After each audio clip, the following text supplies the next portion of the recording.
So one of the reasons why our brain likes to create habits is because our brain is lazy, and the more it automates a habit, it does it without even thinking about it. And there are certain habits you need to have as an entrepreneur that's automatic, that you're not even thinking twice about it or needing to have a to-do list about it, which we'll get into here in a minute. But before I do that, I want you to understand that the title, 7 Habits of Highly Effective Entrepreneurs, came from the famous Stephen Covey book, 7 Habits of Highly Effective People, which is be proactive, begin with the end in mind, put first things first, think win-win, seek first to understand before you understood, and then it's synergize, and last but not least, sharpen this off. If you haven't read the book, you got to read it. So let's talk about the 7 habits of highly effective entrepreneurs.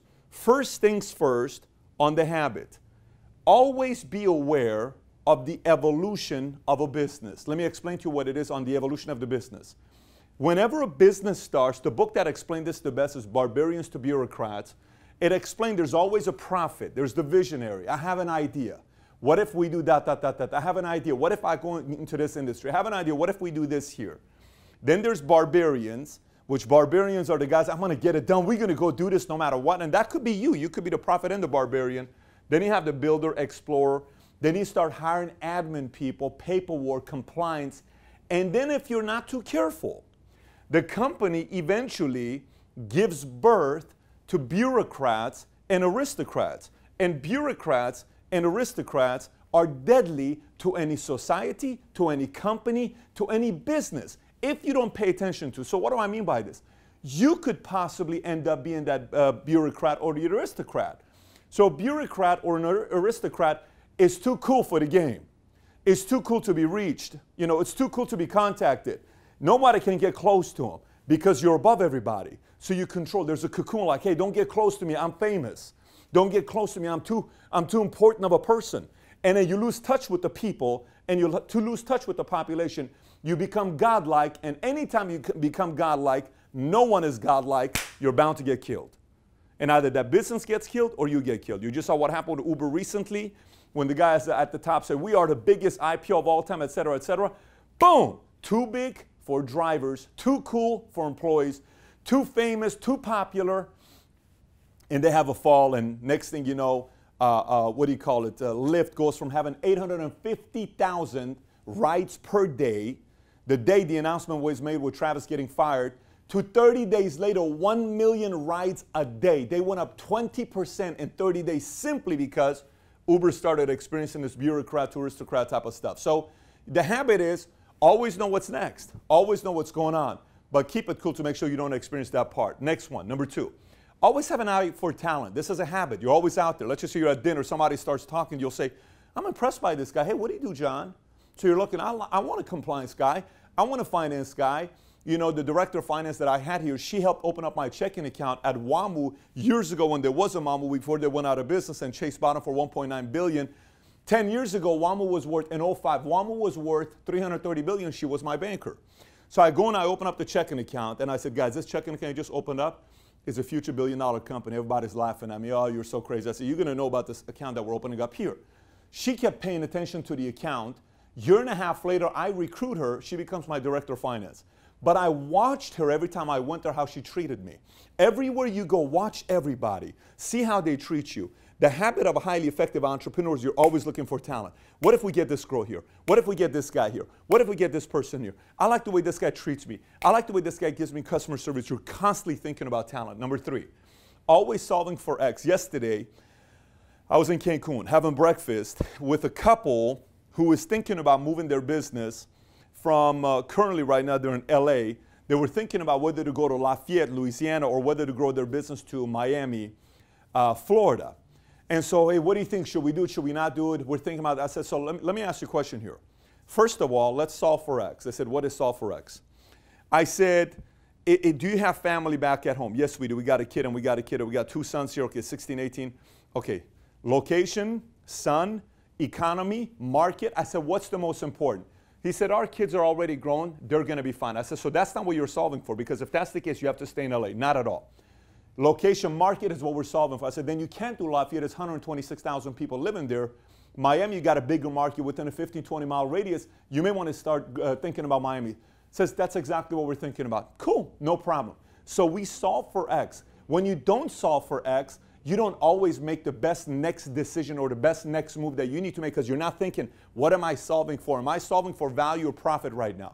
Am I solving for a short-term or long-term solution? Is this idea that we just got a good idea for today, for 6 months from now, or 5 years from now? Why are we spending so much time on an idea that we'll do 5 years from now?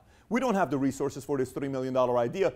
Let's set it aside. That's solving for X. So have the habit of always solving for X. Number 4, constantly studying data. I love studying data because to me, one of the jobs of a CEO is I need numbers. So when I have numbers, I can see what we've done quarter to quarter to quarter. I can see what we've done month to month to month. I can see what's our best selling day, what's our worst selling day, what can we do to change the worst selling day, what's the next data that we need to study to be able to improve to help the revenues go a little bit higher or grow into a new market that we're not in. Everything is data. Sometimes I think people don't look at data too much because they say, I'm an A-type personality. I'm the guy that just goes out there and gets the job done, and I'm a killer, and I'm a visionary. I don't deal with the minutia. Oof. CEOs, typically of public companies, are CEOs because they have to do the quarterly calls, and investors want to know, why did the stock go up or down this quarter?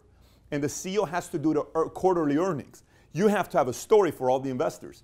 That's why that person's a CEO. So you as the entrepreneur have to start thinking like that. And the only way you can start thinking like that is by constantly paying attention to the data of your business, whatever that business is. Number 1, constantly casting a vision. Jessica here told me, as we were talking, she said, you know what, Pat? Every time we're in meetings or whatever, you always say, 10 million, 10 million, 10 million. She's saying 10 million, 10 million, 10 million. Where this could go to, where that could go to. I can't help myself, but I wasn't like that at first. I was just a dreamer without a vision. Once I sit there and I solve for X and I process the vision and what it's going to get to take, what it's going to take to get there, I'm constantly selling the vision. I'm constantly selling the vision in meetings, in conference calls, in appointments, in conferences we have, no matter what it is. I am constantly selling the vision. And by the way, this is not something that's on the to-do list. Because I've done it so many times, it's automated in my brain because it's a habit. And because our brain likes to be lazy, because it likes to have things being automated, I automatically know I'm constantly going to be casting a vision. So you, highly effective entrepreneur, constantly cast the vision of where you're going next. Where's the company, the business? Where are you going next? Next point. Constantly. Again, there's 3 constantlys here. Constantly staying focused for the next strategy. I didn't put the word focused here. Constantly staying focused on the next strategy. Let me explain to you what I mean by this. I did a video, something to do with business strategy, how to strategize your business, et cetera, et cetera. Maybe we should put a link of it so we know what the title is. As they put it up, you'll know what the link is, the thumbnail is, and you can go on the link on the bottom and watch that as well if you haven't yet. And in this video, I described what is the role of an entrepreneur, okay? What is the role of a CEO who's building a business, okay? And a lot of times people say, well, I need to be doing this, I finally wanted to create a system where everybody knows this is what you're doing. And sometimes you look at businesses that grow like this or they stay flat, and sometimes you notice businesses that are growing like this where they're beating quarter after quarter after quarter, but the top line revenue is beating the prior quarter. What is going on there? And there's a level of focus, and you can do this as well. So you come up with a strategy. How do you come up with a strategy? Here's the 4 brackets. The top is exponential growth. The bottom is linear growth. Think about this as the foundation you build it on, but this is how much you can scale the skyscraper to be big. So you need foundation, yes, but then this is what blows up and grows it to levels that you can't do if you just focus here. Linear growth is when you only focus on operations, systems, things like that. Biz dev is also linear. Relationship, I'm talking to this person, talking to that person. It's important, it helps you, but it's linear. Exponential is when you come up with your next innovative campaign. You could be, the next innovative campaign could be, Tesla could say, we're coming out with this new, Tesla SUV, the doors open like this. It's our next innovative campaign. Boom, they sell a few 100,000 of those cars, right? You could have a Nordstrom's could come up with a next innovative campaign. Amazon could come up with their next innovative campaign. Be part of Prime. You pay this much money per year to get shipping free, this free. It's their next innovative campaign.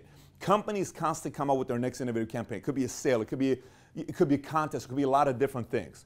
And then it's leadership development. A business grows when there's leadership development.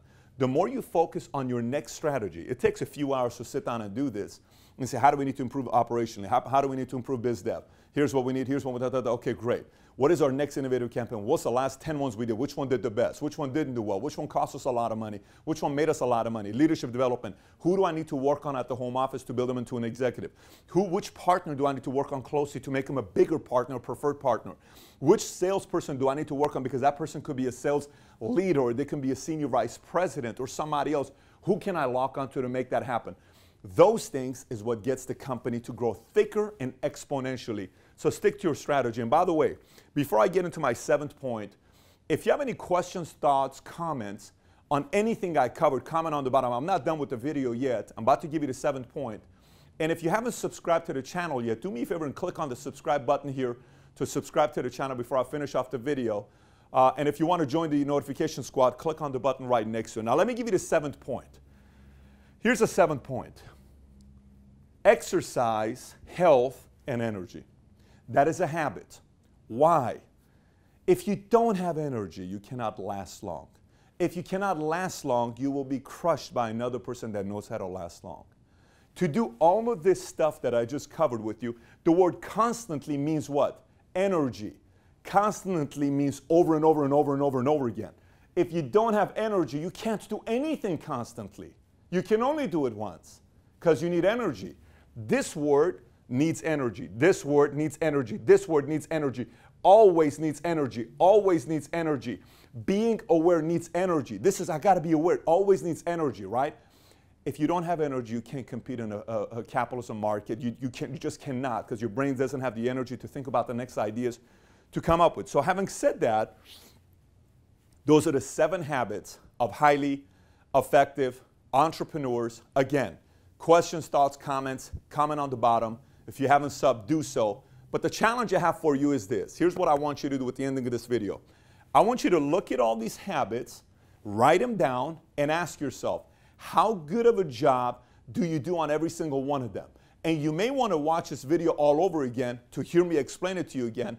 And if you got an executive team, you may want to watch this with them to get them on the same page as well so you grow even faster. With that being said, thanks for watching, everybody. Take care. Bye-bye.